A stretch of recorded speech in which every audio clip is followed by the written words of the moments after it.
एक नोटबुक की कीमत एक कलम की कीमत से दोगुनी है। तो जब इसको सॉल्व करें तो मैं मान के चलता हूँ, ठीक है, माना नोटबुक की कीमत एक्स है, ठीक है।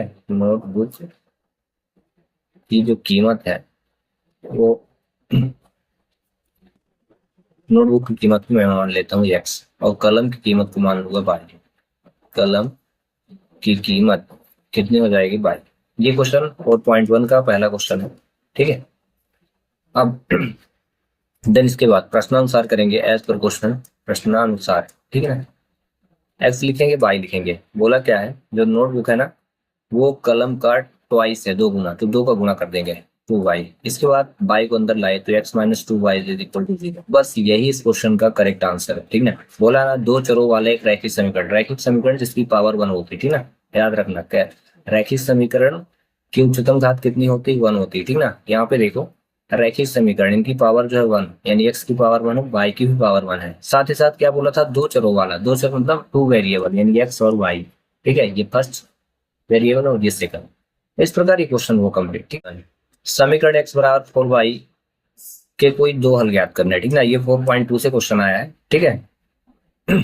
चलिए इसको सॉल्व करते हैं। सोल्यूशन, यहाँ पे x इज इक्वल 4y लिखा है, तो मैं यहाँ लेट करूंगा, यानी माना मैं y इज इक्वल ले लूंगा 1, ठीक है। x इज इक्वल क्या हो जाएगा, 4 इंटू बाई, वाई की जगह आपको 1 रखना है, ठीक है। दो हल ज्ञात करने हैं, x इज इक्वल 4 हुआ, ये पहला हल आ गया, ठीक है। फिर से पुनः लूंगा, पुनः इस बार फिर से y इज इक्वल 2 लिया, फिर समीकरण में रखूंगा तो x इज इक्वल 4y, तो कितना हो जाएगा, इंप्लाइज लिया, ठीक है। x इज इक्वल लिखा 4 इंटू बाई की वैल्यू 2 लेना है, तो x इज इक्वल कितना हुआ, 8 हुआ। दो हल ज्ञात करने थे इसलिए, अतः दो हल कौन से बताएंगे, अतः दो हल क्या हुआ, x लिए थे आपने 1, एक मिनट, बाई लिया था 1, ठीक है। बाई 1 लिया तो x कितना आया, 4, पहला हल हो गया। और दूसरा हल क्या हो गया, और दूसरा हल, दो हल में दूसरा हल क्या हुआ है, x की वैल्यू, नहीं y इज इक्वल टू लिए तो x 8 आया, यानी x पहले रखिए अब y को फिर बाद में, ठीक है। 8, 4, 1 और 8, ये पहला हल था, फिर दूसरा हल 4, 2 होगा, कंप्लीट, ठीक है। इस प्रकार से क्वेश्चन हो कंप्लीट। इसी तरह क्वेश्चन ले लीजिए, x इज इक्वल 5 बाई, इसके दो हल ज्ञात कर लीजिए। जरूरी नहीं कि y इज इक्वल 1 ले लिया जाए, y इज इक्वल 2 ले सकते हैं, 3 ले सकते हैं, 4 ले सकते हैं, कुछ भी ले सकते हैं, बस करने का प्रोसेस यही है, ठीक है। चलिए अगला, ये और 100 डिग्री हो तो चौथा कोण ज्ञात करिए। ये 8.1 का क्वेश्चन है, बट ये कहा जाए एक्सरसाइज में नहीं मिलेगा, ये बस पूछा गया है, चैप्टर 8 से ही बना के पूछा गया है, ठीक ना। चतुर्भुज में कितनी भुजाएं होते हैं, 4 भुजाएं, और चतुर्भुज के सभी कोणों का योग होता है 360 डिग्री, ठीक है ना। अगर आप इतना जानते हैं तो बस, तीन भुजाएं दी हैं, तीनों को ऐड करके 360 से घटा दीजिए तो आंसर मिल जाएगा, तो चौथा कोण मिल जाएगा, ठीक ना। तो मैं मान के चलता हूँ, माना यहाँ पे, ठीक है, माना चतुर्भुज का चौथा कोण, माना चतुर्भुज का चौथा कोण क्या हो जाएगा, x है, ठीक है। इस तरह से आप सॉल्व करें, ठीक है। फिर इसके बाद चूंकि चूंकि चतुर्भुज के सभी चारों कोणों का योग, चतुर्भुज के सभी चारों कोणों का योग, sum of all angle of quadrilateral 360 degree होता है, ठीक है। 360 डिग्री होता है, इसलिए अब इसलिए इनको ऐड कर दीजिए, सभी को सॉल्व कर दीजिए, तो कितना हो गया, 70 डिग्री प्लस 80 डिग्री और प्लस 100 डिग्री, और चौथा आपने माना है x, ठीक है। सभी में डिग्री में 0 लगा लीजिएगा, ऐसे पावर इज इक्वल रखिए 360। इसके बाद इनको ऐड करिए तो 8 7 15 नहीं 250 हो गया, ये और ये तीनों जुड़ गए, प्लस x डिग्री है ये, इज इक्वल 360 डिग्री, ठीक है। ये बराबर लगा, तो x इज इक्वल हो जाएगा 360 डिग्री में, 360 में 250 को आपको घटा देना है, ठीक है।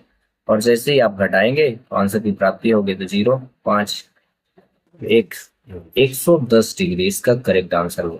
मतलब 110 डिग्री एक्स वैल्यू, तो चौथा कोण मैंने क्या माना था, एक्स ना, अतः चौथा कोण क्या हो गया, आता है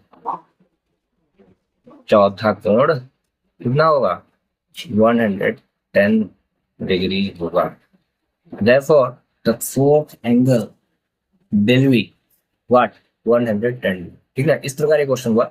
अगर आप चाहते हैं कि आपकी प्रैक्टिस हो तो एक क्वेश्चन दे देता हूँ, 30 डिग्री, 50 डिग्री और 120 डिग्री, यानी 3 एंगल दिए हैं। ठीक है, तो आपको बताना चौथा कोण क्या होगा। ठीक है, चलिए अगला क्वेश्चन। क्वेश्चन नंबर 10 जो है ये 4.2 से आया हुआ है, वेरी इंपॉर्टेंट क्वेश्चन है। ठीक ना, आप वहां से इस क्वेश्चन को देख सकते हैं क्रमांक इसका, और मे भी फिर से रिपीट होगा। ठीक है, इसको करने का तरीका देखें। के का मान ज्ञात करना है जब एक्स की वैल्यू 2 और वाई की वैल्यू 1 हो। ठीक है, इक्वेशन ये दिया है, तो बस सॉल्व कर दीजिए प्यार से। पहले आप इसको रखिए, 2x plus 3y is equal to के।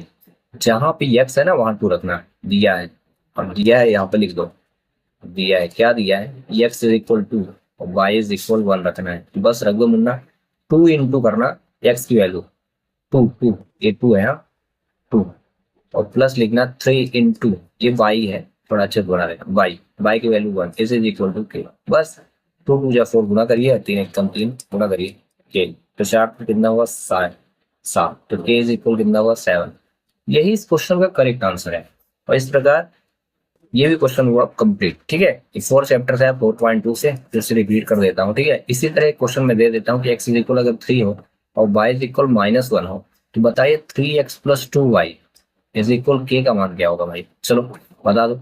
ये क्वेश्चन और दे देता हूँ कि यदि x इज इक्वल 0 और y इज इक्वल 2 हो, तो फिर बता दीजिए 5x minus 2y is equal के का मान क्या होगा। हाँ, मैंने क्वेश्चन दिया, आपसे अगर नहीं बनता है तो मैं खुद ही बता दूंगा, आप कमेंट्स कर देना कि सर जी मेरे से नहीं आ रहा है, आप क्या दे दिए। ठीक है, ऐसे आप कमेंट्स करना यदि आप सॉल्व नहीं कर पाते हैं। ठीक है, तब तक क्वेश्चन नंबर 11, ये क्वेश्चन जो है ये 9 चैप्टर का है, 9 नहीं 10 चैप्टर का। ठीक है, 8 के बाद 9, उसके बाद 10, ये 10 चैप्टर का question, very important question, exercise का क्वेश्चन है ये। ठीक है, इसमें दिया गया त्रिभुज की भुजाएं दी है 12, 17 और 25, लेकिन रेशियो में दी है, तो मैं मान के चलूंगा कि पहली भुजा है 12x, एक्स से इंटू करते जाना, दूसरी भुजा में 17x ले लूंगा और तीसरी को 25x ले लूंगा। ठीक है, इतना नोट के रहना। फिर उसका परिमाप दिया है 540 सेंटीमीटर। ठीक है, ये विषम बाहु त्रिभुज है जिसकी भुजाएं भिन्न भिन्न है। ठीक है, तो इसको हेरोन के फार्मूले से इसको सॉल्व करेंगे। मैंने इसके पहले ऑब्जेक्टिव क्वेश्चन अपलोड किए थे, वहां से आप देख सकते हो कि हेरोन का फार्मूला क्या लिखा था। तो चलो इस क्वेश्चन को सॉल्व करके बताता हूँ। ठीक है, हल करता हूँ। माना लिखना पहले, माना त्रिभुज की भुजाएं क्रमशः, त्रिभुज की भुजाएं, let the side of triangle, पहली मान के चलता हूँ a इज इक्वल 12x और दूसरी b ले लिया, b is equal 17x, x का इंटू करते जा रहा हूँ मैं, और c इज इक्वल 25x, ये कर दिया। देन इसके बाद इसे परिमाप दिया। ठीक है, परिमाप यानी चारों ओर की भुजाओं का माप, परिमाप यानी s इज इक्वल दिया है, s इज इक्वल होता है a प्लस बी प्लस सी। ठीक है, ये दिया, सभी को ऐड करिए। s का मान दिया है 540। ठीक है, यहाँ पे आप रख देना 540 इज इक्वल, a का मान है 12x, b का मान है 17x और c का मान है, प्लस लगाते जाना बेटा, 17x प्लस 25x, सभी को जोड़िए। अब जब जोड़ेंगे ना तो आपको पता है कितना होगा, 54x होगा। फिर इसके बाद आप 540 में 54 का भाग कर देना। ठीक है, इस 54 का डिवाइड करना, इन दोनों को डिवाइड करोगे तो 1 आएगा और 0 बच गया, x की वैल्यू 10 आएगी। इम्प्लाइज लेकर के मैं इस क्वेश्चन को आगे बढ़ाऊंगा। x इज इक्वल को 10 रख दिया। ठीक है, x इज इक्वल 10 रख दिया। देन अब x की वैल्यू तो 10 आ गई है, लेकिन यहाँ पे जो मैंने a का मान निकाला था वो x के साथ था, x है, तो मैं सभी की वैल्यू को एक बार न्यूमेरिकल ले लेता हूँ। 12x यानी ऐसे लिखा तो 12 इंटू एक्स का मान 10, तो ए का जो मान आ जाएगा 120 हो जाएगा। ऐसे बी का मान निकालो बेटा। ठीक है, B is equal 17x, 17 into 10 का इंटू कर देना तो कितना हो जाएगा 170। ठीक है, 170। गारंटी जो बच्चे फेल हो गए ना, मैं जो लेक्चर अपलोड कर रहा हूँ अगर उनको देख ले तो पास ही हो जाएंगे। साथ ही साथ जो नए बच्चे आ रहे हैं 8th पास होने के बाद, वो इन लेक्चरों को देखें, सिर्फ इन लेक्चरों को देख लें, वो भी पास हो जाएंगे और अच्छे नंबर से पास होंगे। 80 85 इतना तो प्लस ही जाएगा। ठीक है, देन इसके बाद सी की वैल्यू निकाल लीजिए। सी की वैल्यू कितनी है, देखो यहाँ पे 25x है, तो आपको यहाँ पहले लिखना 25x, देन इसके बाद लिखना 25 इंटू एक्स की वैल्यू क्या है, एक्स की वैल्यू 10, इंटू कर दो तो 250 हुआ। ये हुआ ABC। ठीक है, तीनों मान निकाल लिए, यहाँ पे A की वैल्यू, यहाँ पे B की वैल्यू और ये C की। अब तीनों चीजें आ गई। जब हेरोन का फार्मूला लगाते हैं तो फार्मूला कुछ इस प्रकार है, देख लेना।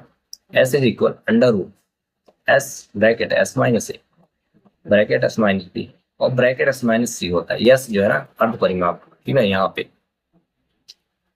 इसको निकालना है।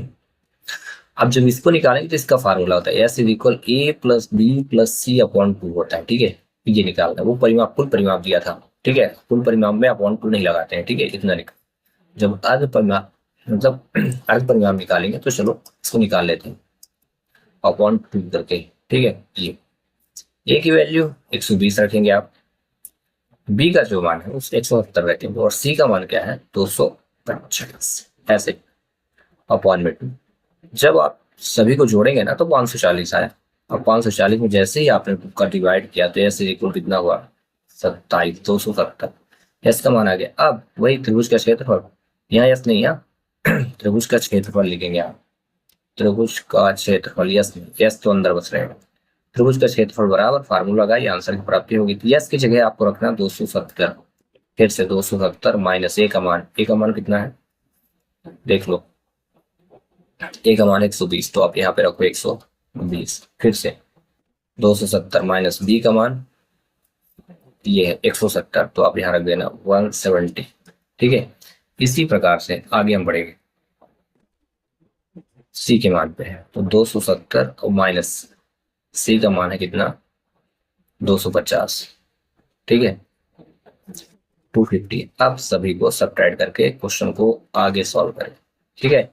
चलिए ये रूल को कायम रखिएगा। 270 लिखा आपने, दोनों को घटाए तो कितना आया 150, फिर से घटाए इन दोनों को तो कितना आया 100 और इन दोनों को आपने घटाया तो कितना है 20, ठीक है। सब्ट्रैक्ट कर दो, इसके बाद फिर से रूल लगाए रखिए। 270 का एलसीएम आपको ले लेना है, ठीक है। तो इसका एलसीएम आपको निकाल के रख लेना है, मैं यहाँ पे कर देता हूँ, ठीक है। 2 इंटू 3 इंटू 3 इंटू 3, ठीक है, इंटू 5, ठीक है।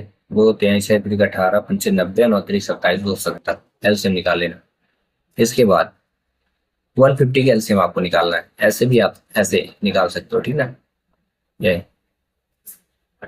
2 इंटू 3 इंटू 5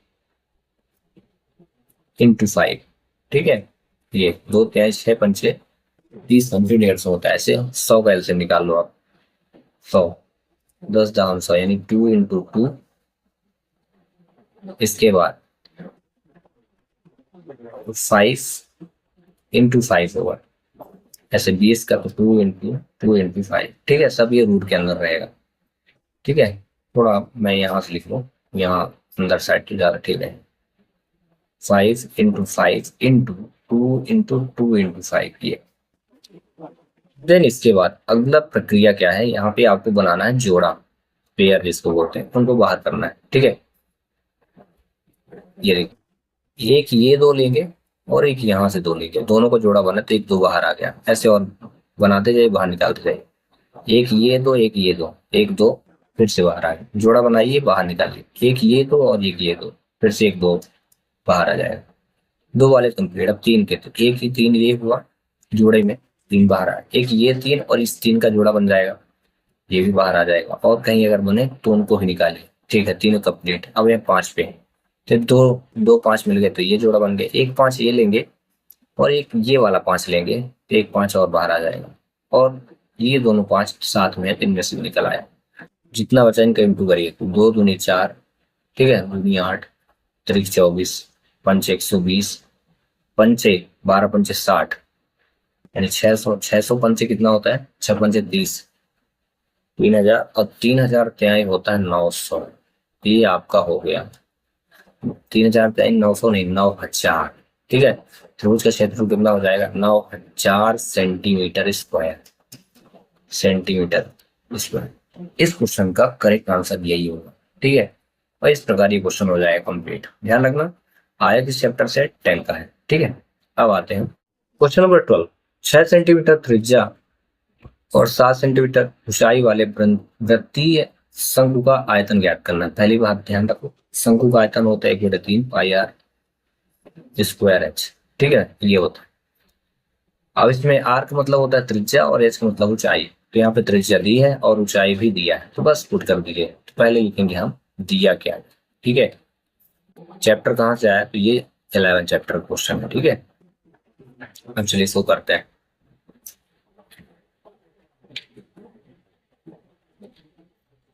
इस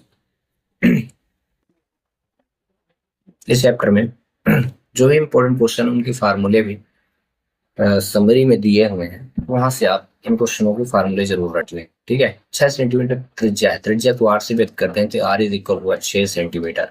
ठीक है, हाइट दी है, यस का मान दिया 7 सेंटीमीटर। बस शंकु का वृत्तीय शंकु का आयतन, तो यहाँ पे लिखेंगे शंकु का आयतन।